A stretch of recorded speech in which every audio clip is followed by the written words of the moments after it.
déjà très tôt, il y a eu une rébellion qui a essayé de s'organiser et de se mettre en place justement pour sortir du joug de l'esclavage. C'est ça. Et ça n'a pas marché, naturellement. Et puis, il y avait, après lui, il y avait un autre marron révolutionnaire, originaire de la Jamaïque, qui s'était installé en Haïti, qui s'appelait Boukman, qui a organisé une grande fête révolutionnaire, et cela n'a pas pris non plus. Mais il y avait quelqu'un qui était dans le réseau de Boukman, qui s'appelait Toussaint Louverture, dont vous ne connaissez pas du tout le nom, on déforme son nom volontiers ici. Mais c'est Toussaint Louverture qui a pris. On déforme son nom, c'est-à-dire? On l'appelle l'aventure. Ouais. Il s'appelle Toussaint Louverture et il est mort au Fort de Joux grâce à Napoléon. Et c'est Toussaint Louverture qui a pris en main la grande révolte organisée par... Très bien, on y arrive à cette révolte. Boukman, et il en a fait une révolution. Et le pays est arrivé à l'indépendance, pratiquement, on peut le dire, en 1801.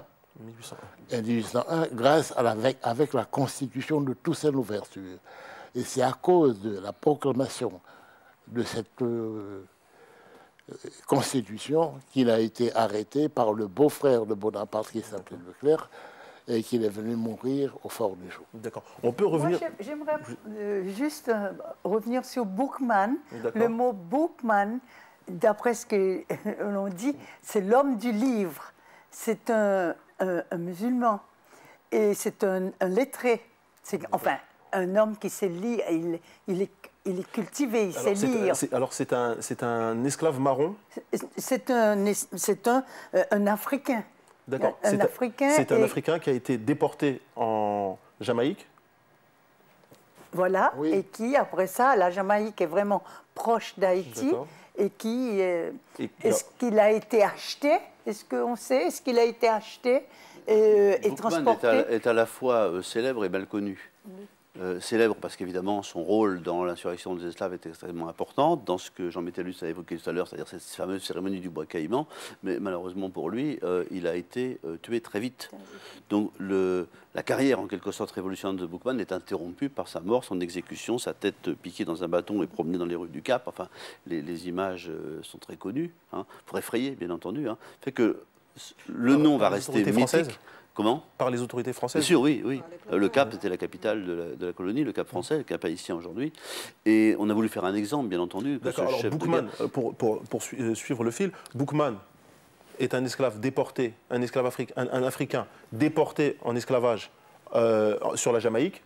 De la Jamaïque, il organise, il se retrouve à Saint-Domingue, il organise un début de révolte. Il organise la révolte. D'accord. La fameuse cérémonie du bois caïman. D'accord. Qui a précédé la révolte. Qui a précédé la révolte. Donc Boukman est probablement, je dis probablement, parce que les sources de la connaissance de cette cérémonie du bois caïman sont peu nombreuses et sont tardives, donc sont des sources postérieures. Non pas de sources contemporaines de l'événement, mais postérieures d'une quinzaine d'années. Donc c'est très difficile de renouer les fils, en quelque sorte, entre ce qui fait partie d'une mythologie, hein, d'un mythe des origines, et les faits historiques.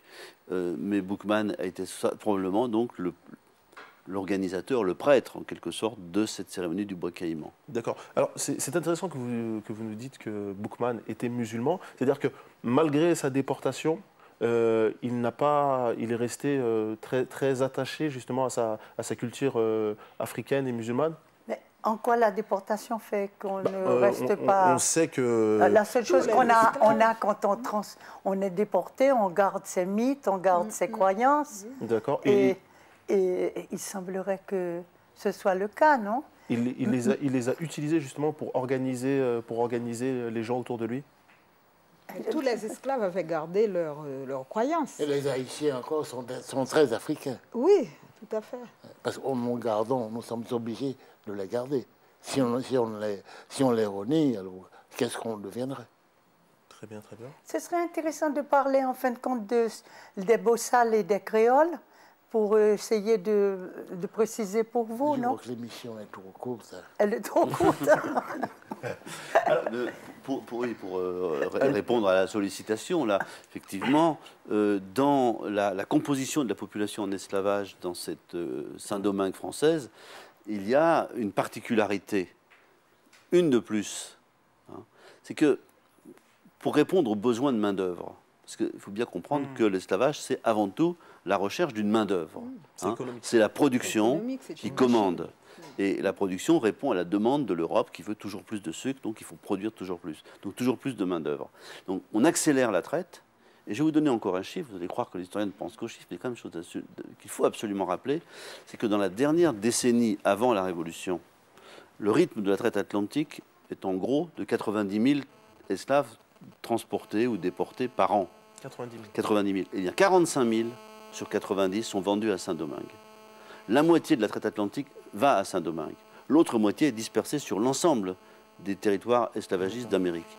Et dans cette frénésie de main-d'œuvre, hein, une des conséquences de cette frénésie de main-d'œuvre, c'est que la proportion dans la population en esclavage à Saint-Domingue d'esclaves nés en Afrique, ceux qu'on appelle les bossales, devient majoritaire.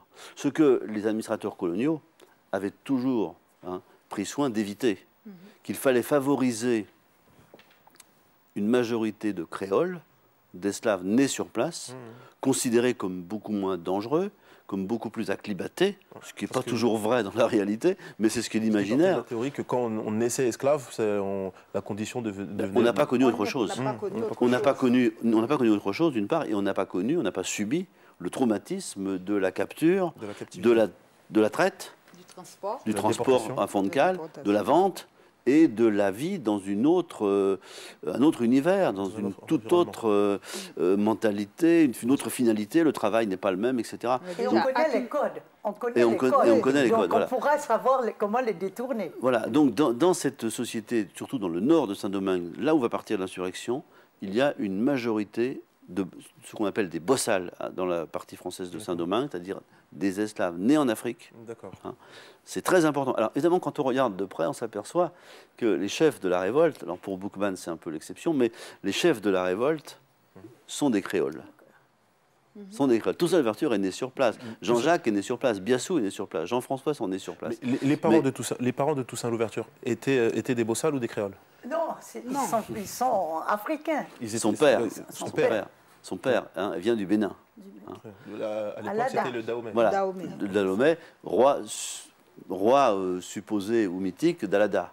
Hein. Donc l'ascendance royale de Toussaint Louverture fait partie de l'histoire de Toussaint Louverture. Très bien. Moi, j'aimerais aussi ajouter, puisque nous sommes 3 personnes d'origine du sud de l'île, on a parlé du nord, qu'il y a eu aussi une insurrection des esclaves du sud, et cette insurrection a été prise en main par mon ancêtre, qui est Armand, et qui, avec Martial, ils vont déclarer le début d'une insurrection dans le sud. Vous êtes une descendance directe d'un révolutionnaire haïtien. Ce n'est pas un révolutionnaire haïtien, on est à Saint-Domingue et ce sont des esclaves qui n'ont pas même d'identité. Il n'y a pas d'état civil pour l'esclave, on ne peut pas l'appeler haïtien. Hein, ce sont des... n'est-ce pas? Et donc, pour dire que aussi, cette insurrection s'est développée, elle est partie du nord, dans le sud, elle s'est répandue. Très bien. Nous y arrivons. La révolte, comment s'est-elle organisée et comment a-t-elle abouti? Alors, je voudrais lire quelque chose sur, si vous permettez, je vous en prie, sur ce fameux grand ancêtre. Eyabumba, pour Kossi, mon ancêtre dahoméen, bois d'ébène, transporté depuis les terres africaines jusqu'aux terres américaines dans la cale d'un bateau négrier. Eyabumba pour Kossi, mon ancêtre, lavé au jet et exposé sur un comptoir de vente à Saint-Domingue. Belle pièce, emportée à prix d'or par le colon bordelais Béraud, propriétaire d'une plantation de canne à sucre à Torbec, au sud de l'île. Eyabumba pour Kossi, mon ancêtre, qui par la volonté de son maître Béraud sera baptisé et portera le nom chrétien Armand. Il sera privé de son nom, de sa langue, de sa terre, de sa religion, séparé des siens, exilé de lui-même pour son plus grand bien, puisque telle est la volonté de Louis, roi de France et de Navarre, et par la grâce de Dieu et de la Sainte Église catholique. Armand et les autres pourront vivre désormais leurs conditions d'esclaves comme le régit le Code noir. Eyabumba pour Armand, bon esclave, selon les dires de son maître Béraud, qui le fera commandeur à la direction des nègres de sa plantation. Eyabumba pour Armand, le marron, il ne se laissera pas rattraper comme d'autres qui seront battus de verges, marqués d'une fleur de lys, ou si le cas le requiert, punis de mort. Eyabumba pour mon ancêtre Armand, qui prend la tête de l'insurrection des nègres du sud de Saint-Domingue et devient le rebelle Armand des Platons. Très beau texte. Très beau texte. Merci. Toussaint Louverture. Toussaint Louverture, pour parler de Toussaint Louverture, Il nous faudrait des années, c'est clair, mais... Toussaint Louverture a pris en main la révolution, la révolte du Bois Caïman. Vous pouvez nous parler justement comment s'est passé, comment s'est déroulée cette anecdote sur le Bois Caïman? C'est pas une anecdote. C'est pas une anecdote. C'est quelque chose de réel. Mais certains historiens, sûrement. En tout cas, c'est un mythe fondateur. Très bien. Alors, je vous écoute, monsieur Métellus. Eh bien, Mimi peut raconter aussi bien que moi. Toi aussi, tu peux raconter. Josette, on ne vous a pas entendu beaucoup. Bon, c'est une cérémonie où il y a eu, comme disait Jean tout à l'heure, Jean Métellus, il y a eu comme aujourd'hui on parlerait d'un réseau. C'est-à-dire c'est une entente, c'est un réseau de personnes, de révolutionnaires qui, après on a dit révolutionnaires, mais c'était plutôt une révolte organisée pour ne plus vivre dans l'esclavage. Donc, il y a eu une cérémonie qui est organisée avec, où les personnes se sont réunies, où les esclaves se sont réunis pour dire, pour faire la cérémonie à partir d'un cochon, justement. Alors, c'est là qu'il y a aussi un paradoxe, parce qu'en même temps, Boukman était musulman, et en même temps, c'est un cochon noir qui a été égorgé. Et il y a eu le passage, le rite, c'était de boire le sang de ce cochon pour pouvoir se transformer vraiment en révolutionnaire, pour faire une sorte de sermon, ce qu'on appelle le sermon de la nuit du 23 août 1791. Donc c'est une date de l'histoire d'Haïti, qui est une date, d'ailleurs, qui a été prise par l'UNESCO pour... justement la date de la commémoration de la Révolution. Hein, donc, voilà, peut-être que j'ai un peu complété. Non, ce que je voulais dire, c'est que à propos de la religion initiale de Boukman et le cochon qui est en Haïti, on en fait toute une histoire avec ça.